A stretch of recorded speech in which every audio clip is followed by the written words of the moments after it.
നിങ്ങൾ നന്നായിട്ട് ശ്രദ്ധിക്കണം. ഇതൊരു വലിയ ആത്മീയ രഹസ്യമാണ്. അതായത് ദൈവത്തിന് ആരാധന കൊടുത്താലേ, ദൈവാരാധന ശരിയായാലേ ഭൂമിയുടെ താളം ശരിയാവും. അത് അച്ചട്ടാണ്. പിശാച് എന്ത് ചെയ്യും? പിശാച് ആരാധന കൊതിക്കുന്നുണ്ട്. പിശാചിന് ആഗ്രഹത്താണ് പിശാചിനെ ആരാധിക്കണം. പിശാചിനെ ആരാധിക്കുക എന്ന് പറഞ്ഞാൽ ദൈവമല്ലാത്ത എന്തിനെ ആരാധിച്ചാലും അത് പിശാചിനുള്ള ആരാധനയാണ്. ദൈവമല്ലാത്ത എന്തിനെ ആരാധിച്ചാലും അത് പിശാചിനുള്ള ആരാധനയാണ്. അസ്സലാമു അലൈക്കും. പ്രിയമുള്ളവരെ, ഇതൊരു വികാരിയച്ഛന്റെ നമ്മുടെ തമ്പനയിൽ കാണിച്ചിട്ടുള്ള അതേ കാര്യം തന്നെയാണ് പള്ളിയിലച്ഛൻ പഠിപ്പിക്കുന്ന തൗഹീദും പള്ളിയിലെ ഉസ്താദ് പഠിപ്പിക്കുന്ന ഷിർക്കും. ഇത് തന്നെയാണ് ഇന്നത്തെ വിഷയം. ഈ ഫാദറിന്റെ വീഡിയോ നമ്മൾ മൻസൂർ മണ്ണാർക്കാട് എന്ന ചാനലിൽ ഒരുപാട് മുമ്പേ ചെയ്തൊരു വീഡിയോ ആണ്. അന്ന് ആ വീഡിയോക്ക് നല്ല പ്രതികരണമായിരുന്നു. കുറെ ആളുകള് വിളിച്ച് അഭിനന്ദിക്കുകയുണ്ടായി ഇത്തരം ഒരു വീഡിയോ കാണിച്ചതിന്. അത് തീർന്നിട്ടില്ല, അതിന്റെ ബാക്കി കൂടി നമ്മൾ ഈ വീഡിയോയിൽ തന്നെ കാണിക്കുന്നുണ്ട്. അതിനിടയിൽ പള്ളിയിലെ ഉസ്താദ് പഠിപ്പിക്കുന്ന ഷിർക്ക് നമുക്ക് കാണിക്കുവാനുണ്ട്. ഇവിടെ അദ്ദേഹം പറഞ്ഞത് ദൈവത്തിന് നൽകുന്ന ആരാധന അത് മറ്റുള്ളവയിലേക്ക് പോയി കഴിഞ്ഞാൽ അത് ശൈത്താനുള്ള ആരാധനയായി മാറും എന്നുള്ളതാണ്. ദൈവമേ, എന്നെ നീ കൈവിടല്ലേ, എനിക്ക് നീ ദീർഘായുസ് നൽകണേ, എന്റെ പ്രശ്നങ്ങൾ തീർത്തു തരണേ, എന്നെ നാളെ സ്വർഗത്തിൽ എത്തിക്കണേ, എന്റെ മാതാപിതാക്കൾക്ക് നീ ഗുണം ചെയ്യണേ, എന്റെ ഭാര്യ സന്താനങ്ങൾക്ക് നീ ഗുണം ചെയ്യണേ എന്നൊക്കെ പ്രാർത്ഥിക്കുന്ന, ഈ ലോകത്തുള്ള ജനങ്ങൾക്കെല്ലാം നീ നന്മ വർഷിക്കണേ എന്നൊക്കെ പ്രാർത്ഥിക്കുന്ന കാര്യം അത് ദൈവത്തോടാകുമ്പോ അത് ആരാധനയാണ്, പ്രാർത്ഥനയാണ്. എന്നാൽ ദൈവമല്ലാത്ത എന്ന് പറഞ്ഞാൽ ദൈവം ഒഴികെയുള്ള എന്തിനോട് പ്രാർത്ഥിച്ചാലും സഹായം തേടിയാലും അത് ശൈത്താനുള്ള പ്രാർത്ഥനയാണ്, ആരാധനയാണ് എന്നുള്ളതാണ് ഈ ഫാദർ പറയുന്നത്. ഇത് തന്നെയല്ലേ യാഥാർത്ഥ്യം? എന്നാൽ ക്രൈസ്തവ സമൂഹം ത്രിത്വത്തിൽ ഏകത്വം എന്നുള്ള ആ ഒരു നിലപാടാണ്. പിതാവും പുത്രനും പരിശുദ്ധാത്മാവും പോലെയുള്ള കാര്യങ്ങളാണ്. അതുപോലെ തന്നെ അവർ കന്യാമറിയത്തെ വിളിച്ചുകൊണ്ട് പ്രാർത്ഥിക്കുന്നുണ്ട്. അതൊക്കെ മറ്റൊരു കാര്യമാണ്. അവിടെ അദ്ദേഹം പറയുന്നത് ആ പ്രാർത്ഥനകള് ഈ വീഡിയോയുടെ അവസാന ഭാഗത്ത് വന്നാല് മനസ്സിലാക്കാൻ കഴിയും. അദ്ദേഹം പറയുന്നുണ്ട് കന്യാമറിയത്തോട് വിളിച്ചു പ്രാർത്ഥിക്കുന്ന ആളുകളുടെ അവസ്ഥയൊക്കെ അദ്ദേഹം തന്നെ പറയുന്നുണ്ട്. എന്നാൽ ഈ വീഡിയോ വീണ്ടും ഒരിക്കൽ കൂടി നമ്മൾ ചെയ്യാനുണ്ടായ കാരണമാണ് ഇവിടെ ഇനി കാണിക്കുവാനുള്ളത്. ഇതിൽ പറയുന്നത് ദൈവത്തിന് ആരാധന അർപ്പിക്ക് ജനങ്ങളെ എന്ന് പഠിപ്പിക്കുന്ന ഏക ദൈവ സിദ്ധാന്തമായ ദീനുൽ ഇസ്ലാമിൽ നിന്നുകൊണ്ട് ദൈവമല്ലാത്തവരെ വിളിച്ച് പ്രാർത്ഥിക്കാൻ പഠിപ്പിക്കുന്ന ചില പാതിരിമാരെ കാണുമ്പോൾ നമുക്കത് പറയാതിരിക്കാൻ കഴിയില്ല. നിങ്ങളത് കേട്ടു നോക്കൂ. അതാണ് മോയിൻകുട്ടി വൈദ്യർ പറഞ്ഞത്. നിങ്ങൾ നല്ല മനസ്സോടെ ഖാലിസായ കരുത്ത് കൊണ്ട് വിളിത്തുമൻ ബദരിങ്ങള ഹാദിറുണ്ട് വിടത്തിലും തന്മൂർ അത് പോൽക്ഷണം ഹാസിലാം. മോയിൻകുട്ടി വൈദ്യരാണ് തെളിവ്. ആ വാചകത്തിന്റെ അർത്ഥം നോക്ക് നിങ്ങൾ. നല്ല നെയ്യത്തോടു കൂടി നിങ്ങൾ ബദരീങ്ങളെ എന്ന് വിളിച്ചാൽ, നല്ല നെയ്യത്തോടു കൂടി നിങ്ങൾ ബദരീങ്ങളെ എന്ന് വിളിച്ചാൽ ഖാലിസായ കരുത്ത് കൊണ്ട് വിളിത്തുമൻ ബദരിങ്ങള ഹാദിറുണ്ട് വിടത്തിലും തന്മൂർ അത് പോൽക്ഷണം ഹാസില.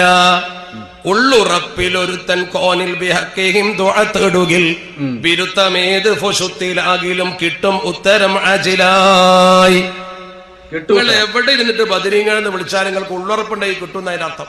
യക്കീൻ ഉറപ്പുണ്ടെങ്കിൽ പടച്ചിടപ്പ് ഉത്തരം തരുന്ന. അതാണ് ബദരീങ്ങളെ തവസ്സുൽ ചെയ്യുമ്പോൾ കിട്ടുന്ന പ്രത്യേകത. തവസ്സുൽ നമ്മൾ പണ്ടേ തുടങ്ങിയതാ. തവസ്സുൽ നിങ്ങൾ പണ്ടേ തുടങ്ങിയതാണ്. പക്ഷെ അള്ളഹാനോട് വിളിക്കാൻ നിങ്ങൾ എന്നേ തുടങ്ങിയതായിട്ട് എന്റെ അറിവിലില്ല. റബ്ബ് സുബ്ഹാനഹു വ തആലയെ നിങ്ങൾ വിളിക്ക്, പ്രാർത്ഥിക്ക്, സഹായം തേട്, ദുആ ചെയ്യ് എന്ന് പറയുമ്പോ നിങ്ങൾ ബദരീങ്ങളെ വിളിച്ചോളേം എന്ന് പറഞ്ഞ് നടക്കുന്ന പൗരോഹിത്യമേ, നിങ്ങള് ഈ ജനങ്ങളോട് അള്ളാഹുവിനെ വിളിക്കുവാൻ എന്നെങ്കിലും പറഞ്ഞു കൊടുക്കുന്നുണ്ടോ? ഏതെങ്കിലും ഒരു വീഡിയോ ശകലം അള്ളാഹുവിനെ വിളിച്ച് പ്രാർത്ഥിക്ക് ജനങ്ങളെ എന്ന് പറഞ്ഞുകൊണ്ട് വിളിച്ച് പ്രാർത്ഥിക്കുന്ന ഏതെങ്കിലും ഒരു പ്രഭാഷണം ഒന്ന് കാണിച്ചു തരുമോ? ഇനി ഇവിടെ ഇദ്ദേഹം പറഞ്ഞത് എല്ലാവർക്കും മനസ്സിലായി. നേരത്തെ നമ്മൾ കാണിച്ച ആ ഒരു ഫാദർ പറഞ്ഞ കാര്യവും നമുക്ക് മനസ്സിലായി. ആ ഫാദർ പറയുന്ന ഒന്നും കൂടി വിശദീകരിച്ചിട്ടുള്ള ഒരു ഭാഗം കൂടി ചേർക്കുന്നുണ്ട്. അത് കഴിഞ്ഞിട്ട് അല്ലാത്തവരെ വിളിച്ച് പ്രാർത്ഥിക്കുന്ന ഒരു ഉദാഹരണം കൂടി നമുക്ക് കാണാനുണ്ട്. ആദ്യം ഫാദർ പറയുന്ന ആ ബാക്കി ഭാഗം ഒന്ന് കേൾക്കാം.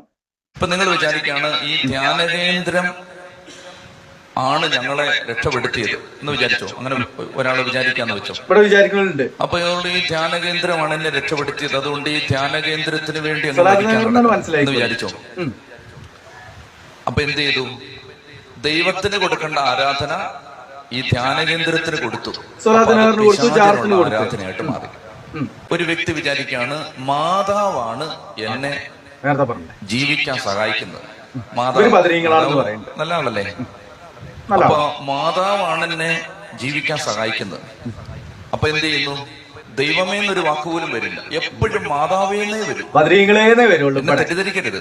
അല്ലെങ്കിൽ നമ്മുടെ ഈ കാലഘട്ടത്തിൽ തിരുത്തിയില്ലെങ്കിൽ ഇത് വലിയ ദുരിതത്തിലേക്ക് പോകും. അപ്പൊ മാതാവേന്നേ വരൂ വായി, എപ്പോഴും മാതാവേന്നേ വരും. എന്റെ ദൈവമേ നിന്ന് വരെ വായിന്ന് വന്നിട്ടില്ല. അപ്പൊ അങ്ങനെ വരികയാണെങ്കിൽ ദൈവത്തിന് കൊടുക്കേണ്ട ഒരു ആരാധന മാതാവിന് കൊടുത്താൽ അത് പിശാചിനുള്ള ആരാധനയാണ്. ഇത് മനസ്സിലായിക്കോണം. മനസ്സിലാവുന്നുണ്ടോ? ദൈവത്തെ അല്ലാതെ എന്തിനെ ആരാധിച്ചാലും അത് പിശാചിനുള്ള ആരാധനയാണ്. നിങ്ങൾ മനസ്സിലാക്കിയിരിക്കണത്. ആരാധന കിട്ടാൻ വേണ്ടി പിശാച് പറയുന്നത് എന്നെ ആരാധിക്കുന്നല്ല. നമ്മൾ ആരെങ്കിലും പിശാചിനെ ആരാധിക്കും? ഓടാ പിശാച് എന്ന് പറയില്ലേ?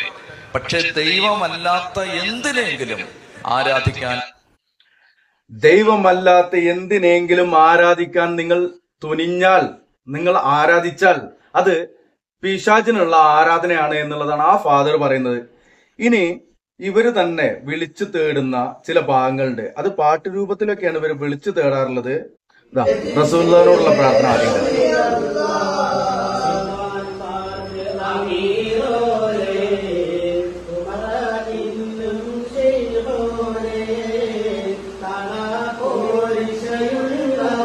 ചാരത്തിന്റെ 4 പേർ ഇരുന്നിട്ട് കുട്ടിപ്പായി പാടുന്നുണ്ട്.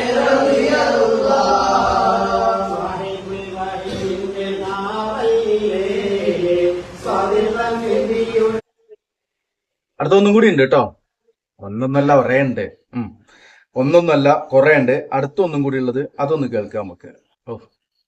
വിട്ടുപോയി ഹബീബേ എന്നെ വെറുക്കരുതേ,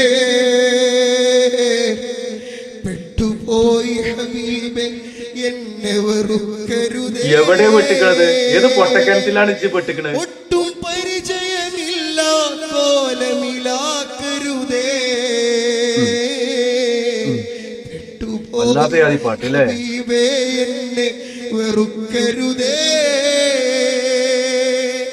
ഒട്ടും പരിചയമില്ല കോലമിലാക്കരുതേ,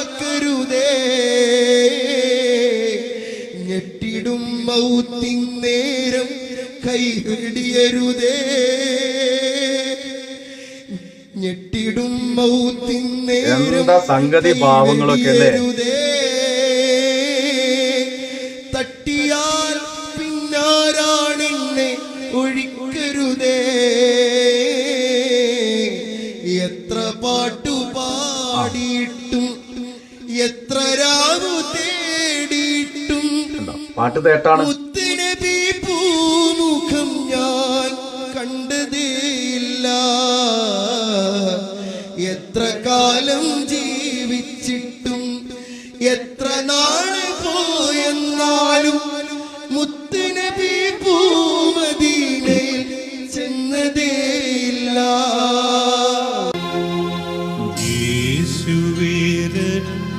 അതിന്റെ ബാക്കി ഇതേപോലത്തെ പാട്ട് ക്രൈസ്തവ സമൂഹം പാടുന്ന ഒരു പാട്ടാണ്. അപ്പൊ എന്തായാലും കാണിക്കുന്നില്ല. ആ പാട്ട് പോലെയൊക്കെ തന്നെയാണ് ഇവര് ഈ മുട്ടിപ്പായി പാടിക്കൊണ്ടിരിക്കുന്നത്.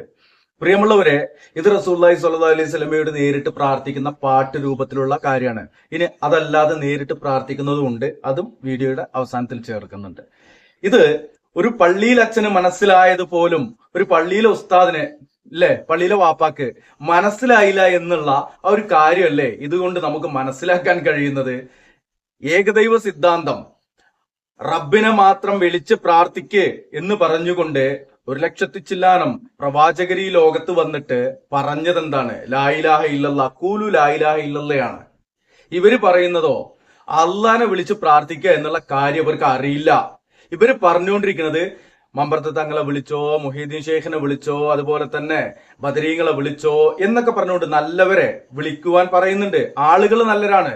പക്ഷേ അവരെ വിളിക്കാൻ നമുക്ക് അനുവാദമില്ല, വിളിക്കാൻ പാടില്ല എന്നുള്ളതാണ്. അനുവാദമില്ല എന്നല്ല, അത് നിഷിദ്ധമാണ് എന്നുള്ളതാണ്. അത് മാത്രമാണോ, ഇവര് CM മടവൂരി എന്ന് പറയുന്ന മാനസിക രോഗിയെ പോലും വിളിച്ച് പ്രാർത്ഥിക്കുവാൻ, ഈ ലോകമൊക്കെ മൂപ്പരാണ് ഇങ്ങനെ ഇങ്ങനെ ഇങ്ങനെ ഉള്ളം കയ്യിലിട്ടിട്ട് ഇങ്ങനെ അമ്മാനമാടിക്കൊണ്ടിരിക്കണേ എന്നൊക്കെ പറയുന്ന ഈ പൗരോഹിത്യത്തിന്റെ, ഈ പൗരോഹിത്യ വേഷധാരികളുടെ ഈ വിവരക്കേടിൽ നിന്ന് രക്ഷപ്പെടും ജനങ്ങളെ എന്നാണ് പറയാനുള്ളത്. ഇൻഷാ അല്ലാ ആ ഫാദറിനുള്ള ആ ഒരു തിരിച്ചറിവ് പോലും ഈ ഉസ്താക്കന്മാർക്ക് ഉണ്ടായില്ലോ എന്നുള്ള ഒരു സങ്കടത്തിൽ നിന്നുണ്ടായതാണ് ഈ വീഡിയോ.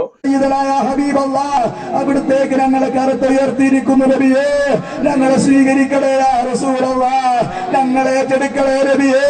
ഇവിടുത്തെ മജ്‌ലിസ് അവിടുത്തേക്കുള്ളതാണ് യാ റസൂലല്ലാഹ്. അവിടുത്തെ നോട്ടമുള്ള മജ്‌ലിസുകൾ ഞങ്ങൾക്ക് നൽകണേ നബിയേ. അവിടുന്ന് ഇഷ്ടപ്പെടാത്ത ഒരു മജ്‌ലിസും ഞങ്ങൾക്ക് നൽകല്ലേ നബിയേ.